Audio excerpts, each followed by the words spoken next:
Welcome in, book lovers. This is Chris Storm Books, and we are in conversation with everyone in the book world.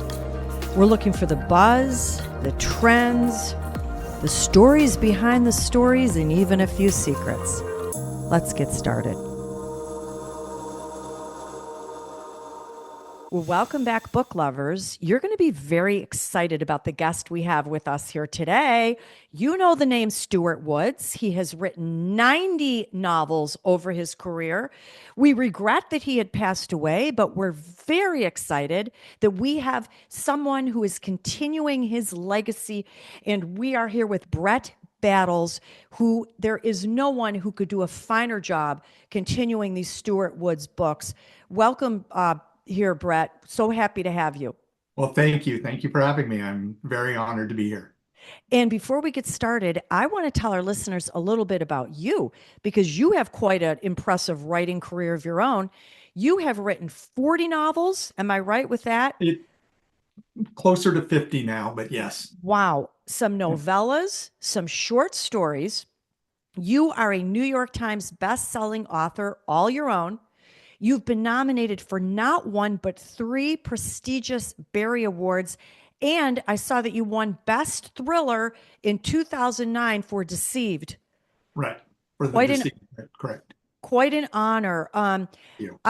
You're living in Southern California, and you have. I love that you put this in your bio. A little bit something personal about your family. You got 3 great kids: Ronan, Fiona, and Kira, who are all adults now. And you said, "How did that happen?" And Kristen and I can relate to that. Where does that go, and how'd that happen? Yeah, that's a big question. I still don't have the answer to that. Time goes too quick, and also Way too quick. you have a neurotic, paranoid, cute Australian Shepherd, Maggie, that's more of a developing relationship. Is that right? Still ongoing, and she's almost 11. So we're working on it. And she is put away so that she doesn't disturb us right now. Okay, well, I had 2 grandpups here over Thanksgiving, and they were quite a couple of characters, but I'm not going to say any more in case they're listening. And Kristen is a huge dog lover over there. She's got a couple giant, I call them wolves, but I guess they're not a wolf, Fair right, enough. Kristen? Not wolves. Not wolves. So anyway, let me just say, now there's one other funny story, but I want you to tell it. You had on your bio, it's hysterical. In the 6th grade, you Oh, convinced your teacher to give everyone an assignment. Can you tell us a little about that? yeah, that I didn't make a lot of friends in class with this, but I did convince my teacher, Mr. Hodges. I convinced him to assign us to write a full story that was like more than 10 pages. This is a 6th grade, so I was not the most popular person after doing that, I think. What really made me mad was that, I turned in my 35-page story. Granted, bigger letters, and it wasn't quite the same as a 35-page story now. And I got an A- on the project, and some other person, this other girl in class, got an A. And I was just I'm a little I'm still miffed to this day. I mean, it was my idea. Was your idea.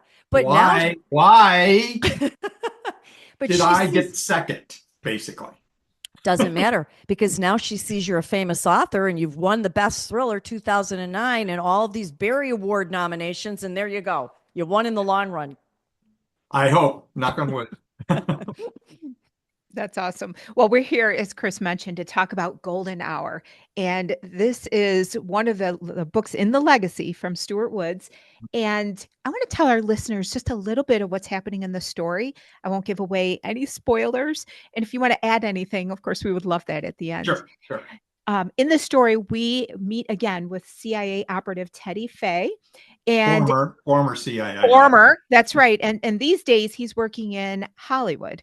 Right. And in He's a fact, Hollywood producer living under the name Billy Barnett. Yeah. Billy Barnett. And when we meet him, he's about to embark on basically a press tour for the movie. It's worldwide. He Right. sounded a little excited about the whole thing. Right. But just as he's about to leave, the former a director of the CIA shows up, Lance Cabot, And of course, Not one of anytime, Teddy's favorite people, but go right? ahead. And when that person shows up, you know that something big is, Yeah, on the horizon. And in fact, Lance basically says, we're going to need you to be involved in a mission while you're on your press tour, because something that you were involved in a long time ago, Operation Golden Hour, somebody is coming back for possibly revenge. They don't know, but we do know that people are disappearing and getting killed. right. So now we've got Teddy, who's got this dual role, something Yeah, that Teddy. he's got two things to do while he's over there. That's right. So Balance it. now, and I loved it because as he's going to different places throughout Europe, for example, we've got fans, we've got all kinds of excited people coming Yeah, forward, but we also have people who are intent on danger and harm. right. And he's got a race against the clock. Did you want to add anything to that background? No, I think you've very, very nicely summed it up Awesome. without giving anything away. So that's all good. Okay, well, I'm going to start with one of the most intriguing aspects to this story. I'm going to clue in our readers is the idea that there could be ex-CIA, ex-FBI, ex-military living amongst us in normal lives. I think some of this is true. I've heard this from Well, other of people. course, yeah. I mean, they got to live somewhere, God right? listen. And I'm happy they're here, and I hope one is next door. Right. But it made the reader feel a little bit safer throughout this whole thing. Then we see some of your characters, they come into some danger, and they're able to almost instinctively transition back to that CIA, FBI Mm. role. And I had to ask you, as the author and the creator of these characters, is it ever even possible to leave that instinct of self defense and become a part of the normal world? Or do they carry this with them forever? Well, first of all, I do need to say that actually Stuart created the characters that are in this, not myself. But um, uh, I feel very close kinship with them now that I am the caretaker of. But yeah, I mean, how can you turn these things off? That's part of the part of what you've trained for. And Teddy's particularly good at everything that he does. Very intelligent, master of disguise, all of those things. He hasn't lost a step on anything he needs to do. So, and he's not afraid to do the dirty job that needs to be done too, if need be. Mhm. I like that dual personality. And I just want to Yeah. say for our listeners, you actually did work closely with Stuart Woods while he was alive on one and a half books, but you started the last one with Well, him. I worked when I was first asked to write with Stuart. It was the first Teddy Fay book that I was involved in called Obsession, and so we worked at that. We communicated a lot. A lot of that was digitally, but with the through the editors and everything, and then we got the book done. And unfortunately, he passed away like a couple weeks after the final book was delivered. And I thought that was going to be my one and only adventure into the Stuart Woods world. But then a few months later, we were contacted by his agent and his estate that he had been in the middle of writing his next Stone Barrington book, and Stone is his giant series. That's the series that basically all the other series hang off. And they asked if I could finish that for him. And they gave me basically 2 months to do that in. And I said, sure, I'll do it. And I did it. And that was a lot of fun. And then they asked me back. And now I'm writing both series, the Stone series and the continuing the Teddy Face series too, which is very exciting. Yeah, thank you for continuing that legacy, and you're doing a wonderful job. Oh, thank you. We I feel like appreciate it. he's still writing through you and with you, but you've added a little of your own personal talent to it. I just want to insert that for our listeners. Thank you. I appreciate that. Brett, I want to ask you about the opposite of continuing a legacy and Sure. loyalty, and that is revenge. And here we see that these assassinations had maybe some political goals underlying it. I'm not going to give away too much, but the motivation for at least one of these was very, very personal. And I wanted to ask you about that because if that level of wanting to get back at somebody becomes an obsession, is that where you start making mistakes? Is it something that can Oh, take of over your course. life? Of course. Obsessions are always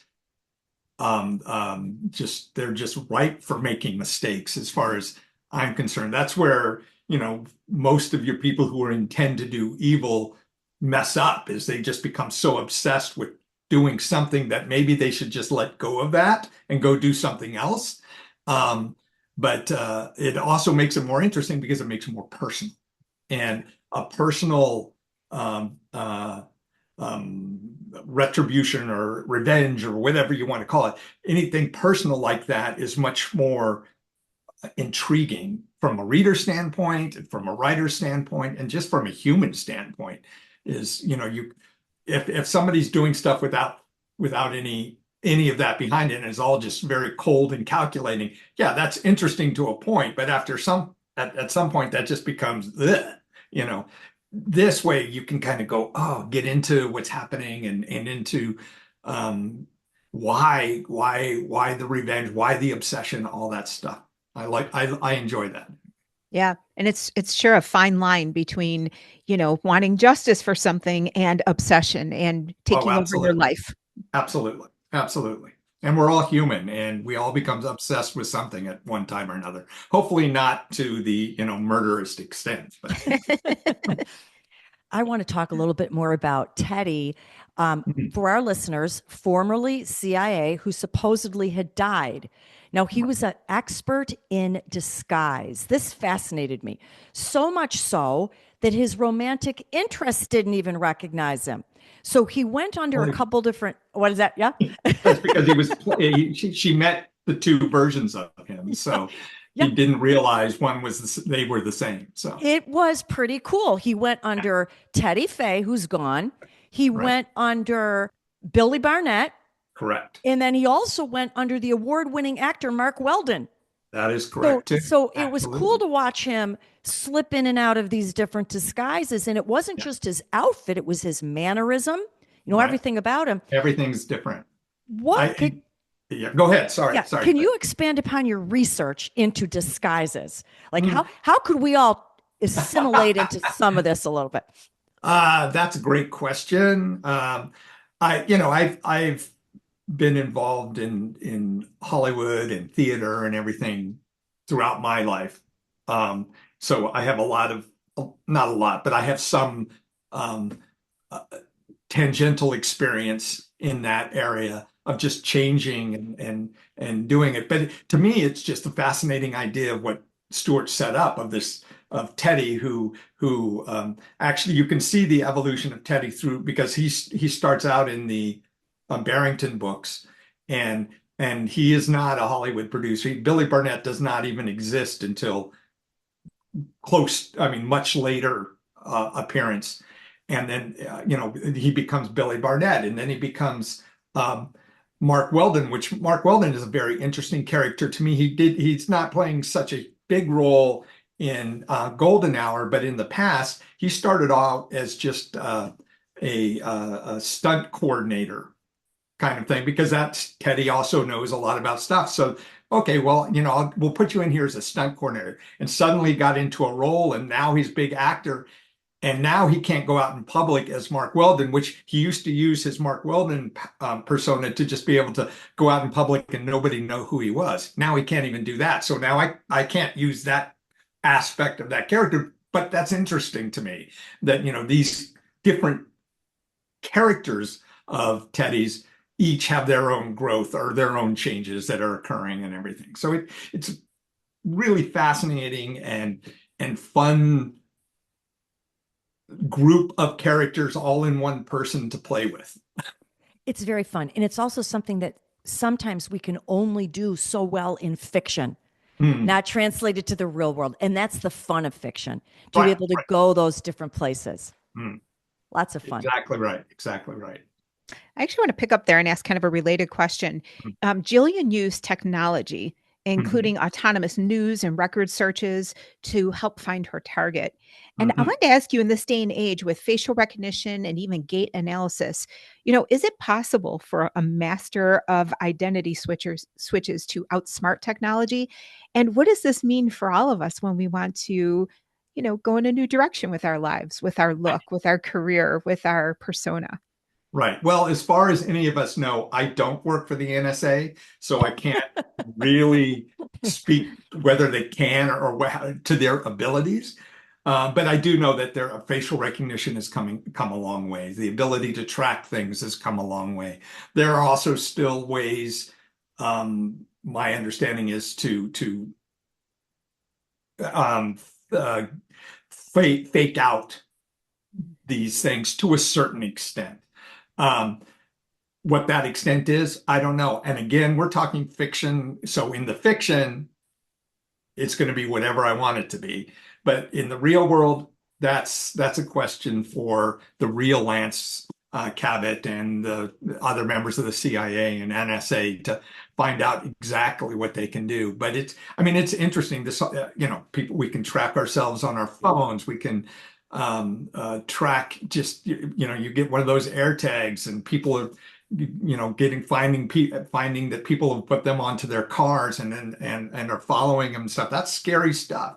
But it's a much different world than it was 15 years ago, for sure. And yeah, who knows where it all ends or if it ever does. Yeah.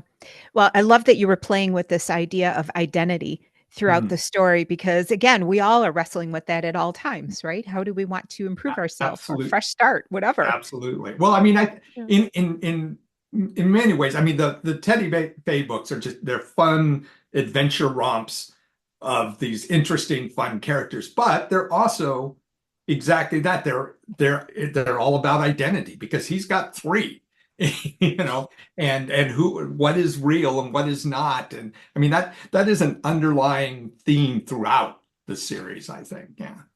Absolutely. Well, we have loved talking to you about this book, and I want to show our Oh, great. readers this really cool cover. Thank And you. and I want to tell them too how to get in touch with you. You have a really great website, brettbattles.com, and you have a newsletter that you connect I with your do. listeners. You're on Facebook, on X, Goodreads, on Instagram. You're very engaged. Right. No longer on X, so we can take Okay. that. We're going to X out X. X out X, but I'm on the others. I'm actually also on Blue Sky and Threads, but I haven't really been posting there yet. Just kind of getting the lay of the land. So, No, excellent. And can you give us a clue maybe of what's coming next for you in your writing? absolutely. I literally before like an hour ago was putting the finishing touches on the edit for the next Stone Barrington novel, which is called Finders Keepers, which will be out in June. And tomorrow I will be jumping back into the outline for the next Teddy Fay book, which I will start writing within the next couple of weeks.